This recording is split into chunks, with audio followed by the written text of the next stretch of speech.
मकर राशि वाले बंधु, स्वागत है आप सभी का हृदय से अभिनंदन है मकर राशि भिंड यूट्यूब चैनल में। तो मकर राशि वालों, जरा ध्यान से सुनिए।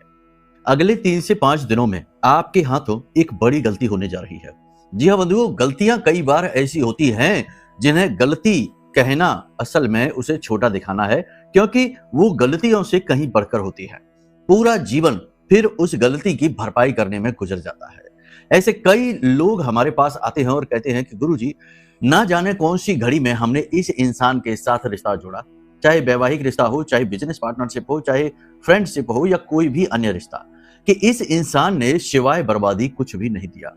ठीक इसी प्रकार बिजनेस में भी होता है कि न जाने कौन सी घड़ी में इस बिजनेस की शुरुआत की थी कि आज करोड़ों रुपए के कर्जे में आ गए हैं और बस कर्जा ही जीवन बचा है और कुछ है ही नहीं। तो कहने का मतलब यह है कि कभी कभी इंसान अनजाने में ही सही कुछ ऐसी बड़ी गलतियां कर जाता है जिसकी कीमत फिर उसे जीवन भर चुकानी ही पड़ती है। कोई ऑप्शन ही नहीं होता, कोई रास्ता ही नहीं होता। तो क्या ऐसी कोई गलती करना चाह रहे हैं? नहीं। तो फिर सीधी सी बात है कि इस कार्यक्रम को अंत तक जरूर देखना। इस कार्यक्रम के माध्यम से आपको 3 बातें इस समय पर जानकारी आपको होगी इनकी। पहला कि आपके ग्रह गोचर, यानी इस समय आपके ग्रह क्या कह रहे हैं, और यही तो सबसे बड़ा विषय है। सबसे बड़ा विषय यही है कि लोगों को यही नहीं पता कि उनका समय कैसा चल रहा है। लेकिन लोग इस बात को तो जानते हैं कि समय बहुत बलवान है। समय यदि चाहे तो राजा को भिखारी और भिखारी को राजा भी बना सकता है, लेकिन समय उनका कैसा चल रहा है ये उन्हें नहीं पता। तो आज चंद्र राशि के आधार पर राशिगत विवरण आपको पता चलेगा कि इस समय आपके ग्रह क्या कह रहे हैं, क्या करना है, क्या नहीं करना है, और कौन सी वो गलती है और किस ग्रह योग से यह गलती प्रेरित होकर आपके पास आ रही है। इससे बचना ही होगा, वरना फिर जीवन भर कुंडलियां दिखाते रहिए, काम नहीं बनेंगे। जी हाँ, कई बार ऐसा होता है। दूसरा, यहां पर आपको पता चलेगा उस गलती के विषय में और उसकी संभावनाओं के विषय में, और हम आपको लिख कर देते हैं कि जैसे ही आप इस कार्यक्रम को देखेंगे, अगले 3 से 5 दिनों में आप हमारी बातों को अक्षर सह महसूस करेंगे। और जब यह घटना आपके साथ घटित होने लगेगी तो आप कहेंगे कि हाँ, गुरुजी का कार्यक्रम देखा है, उसमें उन्होंने ऐसा ही बताया है, और फिर आपको पता रहेगा कि आपको क्या करना है। ठीक उस प्रकार की वाहन चलाते समय अगर पता हो कि आगे मोड़ कब है, ब्रेकर कहां है, तो वाहन चलाने वाले की दुर्घटना होने की संभावना लगभग ना के बराबर होती है। ऐसा ही आपको होगा, यानी कि आपको पता चल जाएगा कि क्या करना चाहिए इस स्थिति में। तीसरा और सबसे महत्वपूर्ण कि परिस्थिति कहीं ना कहीं तो निगेटिव है, किसी न किसी प्रकार की नकारात्मकता ग्रह गोचर से भी आ रही है, और आपके आसपास के कुछ लोग भी ऐसे हैं जो कि आपका शुभ देखकर चिंतित होने लगते हैं, यानी जलने वाले लोग, अपनों के बीच ही छिपे हुए शत्रु। तो ये भी आपके जीवन में नकारात्मकता किस प्रकार से भेज रहे हैं और उससे आप कैसे बचेंगे, वो उपाय, वो क्रियाएं कौन सी रहेंगी। लेकिन इन सब से बढ़कर आज हम आपको 2 बड़े चमत्कारी उपाय देने वाले हैं। एक उपाय श्री यंत्र से जुड़ा हुआ है, इसे यंत्रों का राजा कहते हैं। श्री यंत्र लगभग सभी के घर में होता ही है। जिनके घर ना हो तो कोई बात नहीं है, आप हमसे संपर्क करिए, हम आपको जागृत अभिमंत्रित श्री यंत्र दे देंगे। लेकिन इस श्री यंत्र की ऊर्जा को कैसे हम अपने लिए प्रयोग कर पाए, लाकर रख लेने से यदि काम बन जाता तो जिस दुकान पर श्री यंत्र बिक रहे हैं वह दुकान वाला तो अरब खरबपति होना चाहिए था, लक्ष्मी पुत्र होना चाहिए था। लेकिन हो सकता है कि उसका बिजनेस बंद होने के कगार पर हो, जबकि वह श्री यंत्र ही बेच रहा है। उसकी दुकान में सैकड़ों श्री यंत्र रखे हैं। तो केवल रख लेने से बात नहीं बनती है, इसकी ऊर्जा का वर्धन करना पड़ता है, इसकी भी प्रोटेक्शन करनी पड़ती है, इसे भी सुरक्षित रखना पड़ता है। जी हाँ, कहीं कोई दूषित ऊर्जा इसे प्रभावित ना करे। तो ये सारी चीजें आज इस कार्यक्रम में हम आपको समझाएंगे। ज्ञानवर्धक कार्यक्रम होने जा रहा है। इसी के साथ साथ किसी का बिछड़ा हुआ प्रेम, क्योंकि बहुत सारी कुंडलियां ऐसी आती हैं, विवाह होने के बाद जीवन साथी की रुचि ही समाप्त हो गई आप में और वह कहीं और ही किसी के साथ संपर्क में है, या फिर प्रेम जब शुरू में चला तो बहुत अच्छा चला, लेकिन अब प्रेम रस ही समाप्त हो गया। तो प्रेम के प्रति कैसे आपका भाव और आपके पार्टनर का भाव आप में बढ़ेगा, इसके लिए एक उपाय है, बहुत ही अच्छा उपाय है। इसे करके देखना, कितनी ही बुरी स्थिति क्यों ना हो, तलाक तक की नौबत क्यों ना आ गई हो, भगवान की कृपा से, महामाई की कृपा से वह भी पलट जाएगी और आपका पार्टनर आपके पास आएगा और आपसे अपनी गलतियों के लिए क्षमा मांगेगा। जी हाँ, इतनी शक्ति है इस उपाय में, तो इसे भी जान लेना। कहने का मतलब यह है कि आज के इस कार्यक्रम में आपको पूरी तरीके से बिल्कुल वैसे ही चीजें समझाई जाएंगी जैसे कि छोटे बालक को उसके पिता और एक छोटे शिष्य को उसके गुरु समझाते हैं। कार्यक्रम बड़ा महत्वपूर्ण है, इसे अंत तक जरूर देखना। हम आपको विश्वास दिलाते हैं कि इस कार्यक्रम को देखकर आपकी जीवन सफल होगा, आपका सारा का सारा कष्ट मिटेगा और हमारी मेहनत सफल होगी। चलिए अब अपने कार्यक्रम को शुरू करते हैं। महामाई के दर्शन करिए, पूरे भाव और भक्ति के साथ कमेंट बॉक्स में लिखिए जय मां भद्रकाली कृपा करो। साथ ही साथ ये भी लिखना कि हे महामाई, हम आपके बालक हैं, हमारे ऊपर अपनी दृष्टि बनाए रखना, हमारा कल्याण करना। चलिए अब अपने मूल विषय को शुरू करें, लेकिन उससे पहले आपको हम बता दें कि अष्टलक्ष्मी यंत्र, जो कि माता लक्ष्मी का शुद्ध स्वरूप है, और मां लक्ष्मी कौन है? जीवन की सारी खुशियां, बरकत और मान सम्मान और सुख समृद्धि की कारक देवी आप जानते ही हैं। तो श्री यंत्र यदि आप अपने लिए चाहते हैं तो जागृत, अभिमंत्रित और पूर्ण रूप से सक्रिय यंत्र आपके लिए तैयार रखा है। आप चाहें तो मंगवा सकते हैं, वीडियो में नंबर है। चलिए अब अपने मूल विषय को शुरू करते हैं। बात करते हैं भविष्यवाणियों की। जय माई की। बंधुओं, ज्योतिष और तंत्र विद्या के क्षेत्र में आचार्य अमित एक जाना माना नाम है।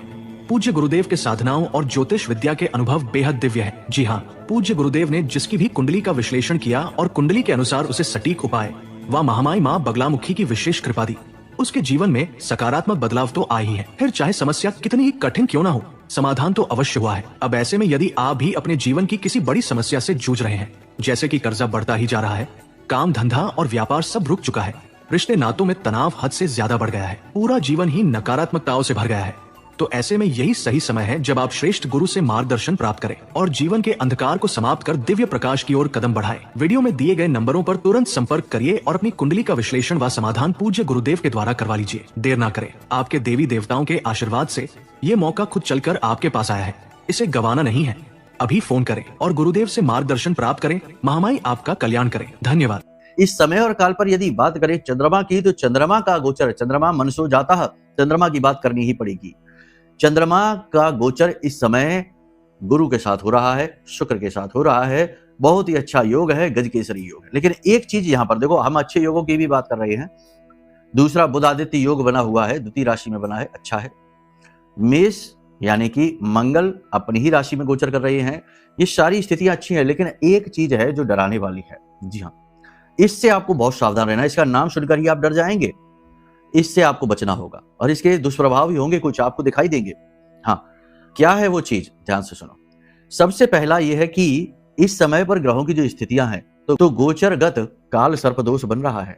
राहु केतु के बीच समस्त ग्रह आ चुके हैं और यह स्थिति है जब आप कुछ बड़ी घटनाओं के साक्षी बनेंगे।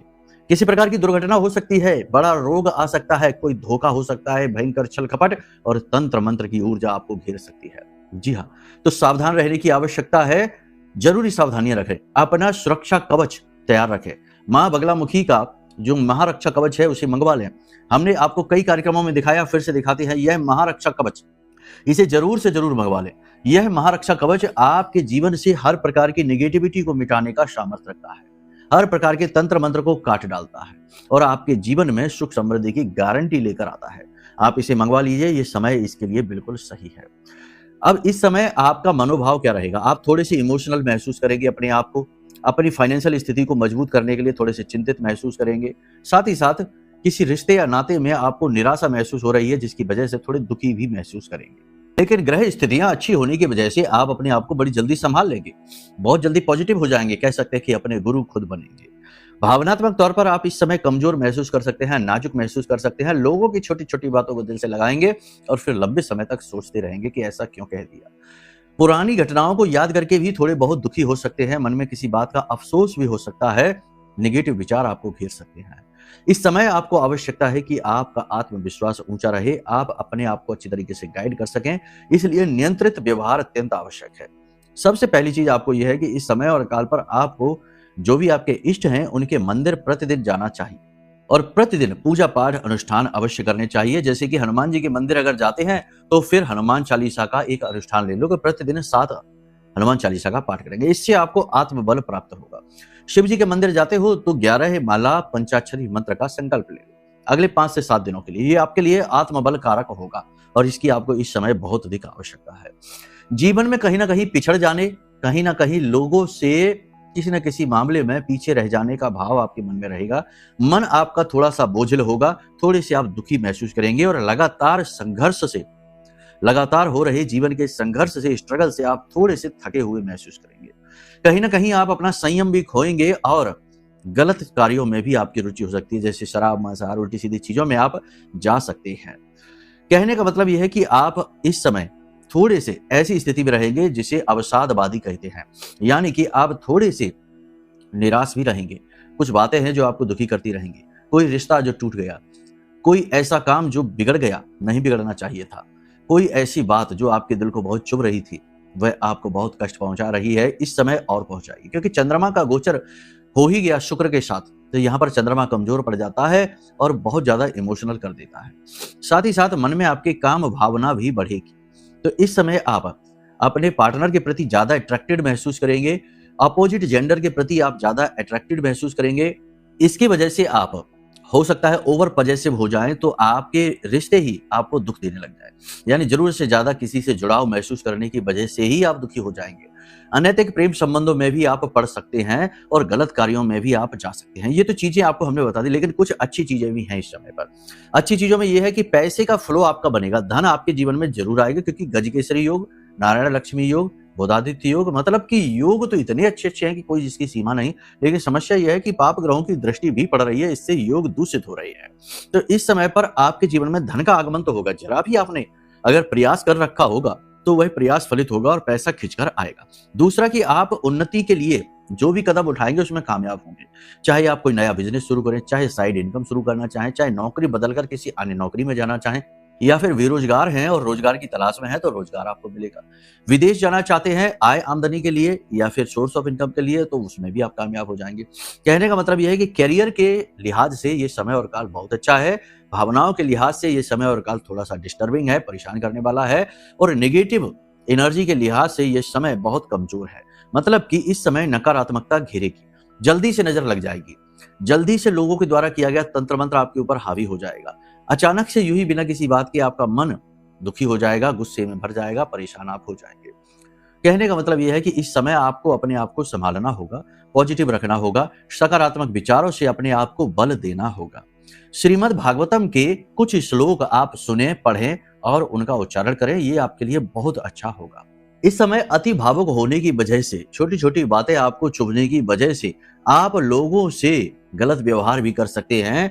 मतलब कि वाणी आपकी कठोर हो सकती है, लहजा आपका थोड़ा सा सख्त हो सकता है, जिसकी वजह से कुछ लोग आपसे दूर हो जाएंगे, दुखी हो जाएंगे। पुरानी नकारात्मक बातें आपके ऊपर हावी हो सकती हैं। साथ ही साथ किसी प्रकार की कोई ऐसी घटना जिसमें कि कोई आपका सीधे अपमान कर जाएगा, ऐसी घटना भी आपको बड़ी चुभ सकती है। आपको कुल मिलाकर अपने आप को संभालना है। दूसरा यहाँ पर कि अपने काम के प्रति लापरवाही नहीं रखनी है। वैसे तो आप अपने दायित्व, अपनी जिम्मेदारियों को अच्छी तरीके से निभाएंगे, लेकिन फिर भी किसी भी प्रकार की लापरवाही या अनदेखी या अपने आप में ही गुम हो जाने की स्थिति आपके करियर के लिहाज से अच्छी नहीं है। उच्च अधिकारी आपको नई नई जिम्मेदारियां देंगे और आपको परखने की कोशिश करेंगे और आप उसमें अच्छे उतरेंगे भी। आपके अंदर कुछ चीजें बहुत अच्छी होंगी। पहला ये कि आप बड़ी तेजी से चीजों को समझेंगे, लोगों के मनोभाव को अच्छी तरीके से जान जाएंगे। लोग आपके सामने आएंगे और आप उन्हें देखकर ही अंदाजा लगा लेंगे कि यह व्यक्ति क्या सोचकर आया है, क्या कहने वाला है। यानी अनुमान आपका अच्छा हो जाएगा, छठी इंद्रिय आपकी तेजी से काम करेगी। इसी के साथ साथ आपके चेहरे पर तेज बढ़ जाएगा, ऊर्जा आपकी बढ़ेगी और आकर्षण शक्ति भी आपकी बढ़ेगी। कई बार ऐसा होगा कि आप कोई बात बोलेंगे और वो बात सत्य होती दिखाई देगी, जिसे जानकर आप भी आश्चर्य में पड़ेंगे कि ये क्या हो गया। अब यहाँ पर कुछ चीजें हैं जिनसे आपको सावधान रहना है। अपने कार्यों को बनाने के लिए अपने मार्ग को निगेटिव ना करें, यानी शॉर्टकट लेने की कोशिश ना करें और गलत तरीके से अपने काम बनाने की कोशिश ना करें, वरना इसका फल प्रतिफल बहुत ही गलत होगा आपके लिए। दूसरा, अपने कार्य क्षेत्र पर, कार्यस्थल पर किसी की जरूरत से ज्यादा मदद करने की कोशिश ना करें, वरना आप ही फंसेंगे। पहले भी आपके साथ ऐसा हो चुका है। तीसरा, प्रेमी जीवन हो चाहे दाम्पत्य जीवन हो, अपने पार्टनर के प्रति जरूरत से ज्यादा इमोशनल होना आपके लिए ठीक नहीं है, रिश्ते के लिए ठीक नहीं है। जीवन साथी की सेहत में सुधार होता दिखाई देगा, जो आपको अच्छा महसूस कराएगा। जल्दबाजी में लिए गए निर्णय निश्चित तौर पर घाटे का सौदा होंगे, तो थोड़ा सोच समझ कर चलिए। बिजनेस व्यवसाय की बात करें तो इस समय बिजनेस कोई भी हो ठीक ठाक ही चलेगा। बस उम्मीदों के अनुसार भले ना चले लेकिन फिर भी संतोषजनक रहेगा। आपको फूक फूक कर कदम रखना है। नई डील, नई पार्टनरशिप करने से पहले थोड़ा सा संयम बनाकर चलना है। बाकी सारी स्थिति अच्छी रहने वाली है, कोई नेगेटिविटी नहीं है। बस इस समय आपको, जो लोग पूजा पाठ अधिक करते हैं, तंत्र मंत्र करते हैं, या किसी के रिश्ते में कोई ऐसा है जो तांत्रिक वांत्रिक है, तो ऐसे लोगों से थोड़ा दूरी बनाकर रखनी है, इन्हें इग्नोर करना है। कुछ लोग जो बहुत नेगेटिव रहते हैं, नकारात्मक विचारधारा वाले लोग हैं, ऐसे लोगों से भी आपको दूर रहना है। तीसरा कि अपने आप को भी नकारात्मक विचारों से दूर रखना है। मन में उल्टे सीधे नेगेटिव विचार उठे तो उन्हें दबा देना है। इन चीजों का आपको ख्याल रखना है। गलती आप कौन सी करने वाले हैं? गलती यहाँ पर आप 3 तरीके से करने वाले हैं। पहली गलती आप ये करने वाले हैं कि आप जब इमोशनल होकर कोई निर्णय लेंगे तो वही निर्णय आपके लिए गलत साबित होगा। मतलब कि किसी से प्रभावित होकर, मतलब कि किसी की बातों में आकर, और बड़ी जल्दी ही किसी से जुड़कर, इमोशनली जुड़कर, और कोई बड़ा निर्णय ले डाला। जैसे कि वैवाहिक संबंध का निर्णय है, जैसे बिजनेस पार्टनरशिप का निर्णय है, जैसे प्रॉपर्टी खरीदने का निर्णय है। कुछ भी, कोई भी निर्णय इमोशनल होकर नहीं लेना है, प्रैक्टिकल होकर लेना है। दूसरा कि आपके ऊपर झूठे लांछन आरोप लग सकते हैं और आपकी ही गलती से वो लगेंगे। मतलब कि आप जरूरत से ज्यादा किसी की मदद करने की कोशिश करेंगे और बाद में वही व्यक्ति आपके ऊपर आरोप लगाएगा। कहने का मतलब ये है कि किसी के प्रति जरूरत से ज्यादा झुकाव आपके लिए ठीक नहीं है, और समझदारी से तर्कशील होकर चलें, झूठे आरोप और लांछनों से बचें। इसी के साथ साथ अपनी वाणी पर भी आप नियंत्रण रखें, क्योंकि आपकी वाणी आपके लिए खतरनाक होगी, बनते हुए कार्यों को बिगाड़ देगी। गलत तरीके से बोली गई चीजें आपके लिए गलत परिणाम ही लेकर आएंगी। गलती की इस समय कोई क्षमा नहीं होगी, साथ ही साथ किए गए कार्यों का रिजल्ट आपको जरूर मिलेगा। कुछ पुरानी बातें जरूर उखड़ सकती हैं जो कार्य क्षेत्र में डिस्टर्बेंस लेकर आएंगी। बिजनेस में यदि आप उन्नति चाहते हैं तो सबसे अच्छा मंत्र यह है कि अपने काम से काम रखो और काम की क्वालिटी को सुधारो। और कोई भी निर्णय जो निवेश से जुड़ा हुआ है, व्यापारिक परिवर्तन से जुड़ा हुआ है, उसके बारे में 2 दिन 4 दिन अच्छी तरीके से विचार करो और हर पहलू को देखो। काम बनेगा तब कैसा, और काम नहीं बनेगा तब कैसा, कितना आप सह सकते हैं, इतने का भी विचार करना है। सारी बातें यहां तक आपने समझ ली हैं। अब बात करते हैं उपाय की। देखो बंधुओं, इस समय और काल पर आपके लिए सबसे अच्छा उपाय है कि आप अपने साथ एक काले रंग का कपड़ा लें, उसमें एक हल्दी की गांठ, एक भीमसेनी कपूर का टुकड़ा, 4 काली मिर्च के दाने, 1 लौंग का जूड़ा, पोटली बनाकर इसे अपने पास रखिए। ये आपके लिए बहुत ज्यादा जरूरी है। और इस पोटली को शाम के समय आप चाहें तो अपने पूजा घर में रख सकते हैं। 5 से 7 दिन इसे अपनी जेब में रखकर ही घर से बाहर निकलिए, और अंतिम दिन जब आपको लगे कि हाँ अब कोई नेगेटिविटी नहीं है, तो इस पोटली को जल विसर्जित कर देना। ठीक है, एक तो ये उपाय है, इसे आपको इस समय और काल पर जरूर करना है। दूसरा कि श्री यंत्र। देखो, जीवन में सुख, समृद्धि, बरकत, धन की निपुणता तभी आती है जब माता लक्ष्मी की कृपा हो, उनका आशीर्वाद हो। तो आपके घर में यदि कोई श्री यंत्र है तो बहुत अच्छी बात है। उसको आपको शुद्ध और ऊर्जावान कैसे बनाना है, ध्यान से सुनिए। नहीं है तो कोई बात नहीं है, आप ले सकते हैं हमारे यहाँ से, ताकि यह विशेष श्री यंत्र है जो हमने जागृत और अभिमंत्रित कर रखा है। कमलगट्टे की माला से और हल्दी की माला से इसको सुरक्षित कर रखा है। इसकी ऊर्जा को शुद्ध बनाए रखने के लिए इसे बंद करके रखना है, खोलना नहीं है। इस प्रकार से श्री यंत्र को रखना है। अब आपको क्या करना है कि इस श्री यंत्र को अगले 3 से 5 दिनों तक प्रतिदिन किस प्रकार से इसकी ऊर्जा वर्धन करनी है, तो स्नान आदि करने के बाद गाय का घी लेना है, उसमें थोड़ी सी हल्दी या फिर केसर मिला लेना है, थोड़ा सा इत्र मिला लेना, थोड़ा सा सफेद चंदन, और उसके बाद इस सामग्री को इस श्री यंत्र के ऊपर अच्छी तरीके से लेपन कर देना है। ठीक है, यानी कि मल देना है। आपने ऐसे श्री यंत्र उठाना है और इसके ऊपर अच्छी तरीके से मल देना है। लेपन करने के बाद वहीं पर इसे विराजमान करिए जहां इनका स्थान है, और वहीं बैठकर आपको माता लक्ष्मी का जो भी मंत्र आता है उस मंत्र का उच्चारण करना है। कुछ नहीं तो ओम महालक्ष्मी नमः, इस मंत्र का ही उच्चारण कर लीजिए 108 बार, यानी 1 माला का उच्चारण करना है। और उसके बाद इस यंत्र के ऊपर जो सामग्री आपने लगाई है उसे लगी छोड़ देना है। अब शाम के समय आपको क्या करना है कि इस यंत्र को अच्छी तरीके से धो लेना है, और इसकी जो सामग्री है और जल है, स्वच्छ जल से धोना है। उस जल को किसी पात्र में ले लेना है, अन्य पात्र में ले लेना है, और इस श्री यंत्र को फिर से उसी में रख देना है। याद रखना कि घर में जो श्री यंत्र रखी है हमने, उसे ढक कर ही रखना चाहिए, खुला नहीं। और उस श्री यंत्र के ऊपर आसपास इस प्रकार से कमलगट्टे की माला रखनी चाहिए। कमलगट्टे की माला माता लक्ष्मी का ही स्वरूप मानी जाती है, तो इस प्रकार से रखनी चाहिए। और हल्दी की माला से भी इसे सुरक्षित, क्योंकि हल्दी की माला भी माता लक्ष्मी को अति प्रिय है। तो इस तरह से इसे रखकर और अपने पूजा घर में स्थापित कर दीजिए। अब इसकी ऊर्जा भी संवर्धित हो चुकी है और यह नेगेटिविटी से भी सुरक्षित है। अब यह अपना काम करेगा।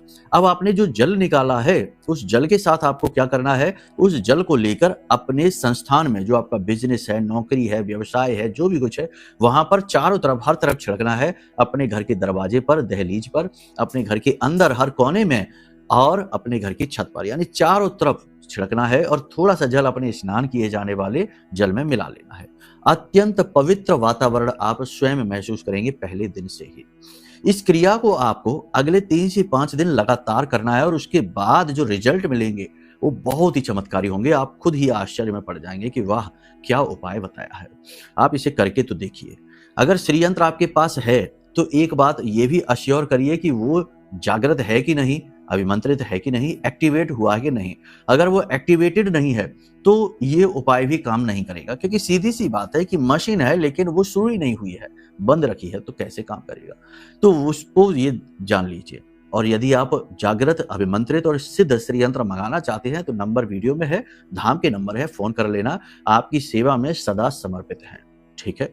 अब जो प्रेमी जीवन वाला उपाय था उसे हम कल के कार्यक्रम में बताएंगे। ये कार्यक्रम लंबा हो गया है तो कल के कार्यक्रम को अवश्य देखना। प्रेमियों को प्रेम सुख 101% मिलेगा। बाकी अपनी कुंडली भी दिखा लो, उसमें भी अगर कोई दोष है, कोई बाधा है तो उसे भी जानना आवश्यक है, वरना कष्ट बने ही रहेंगे। आप यकीन मानिए कि बहुत सी कुंडलियां आती हैं जिनमें लोग कहते हैं 3-3 शादियां कर ली हैं और तीसरी भी शादी टूटने वाली है। ऐसा क्या है, और दोष कुंडली में निकल पड़ता है। तो कहने का मतलब यह है कि कुंडली नहीं कराएंगे तब तक पूर्ण सुख नहीं मिलेगा। ठीक है।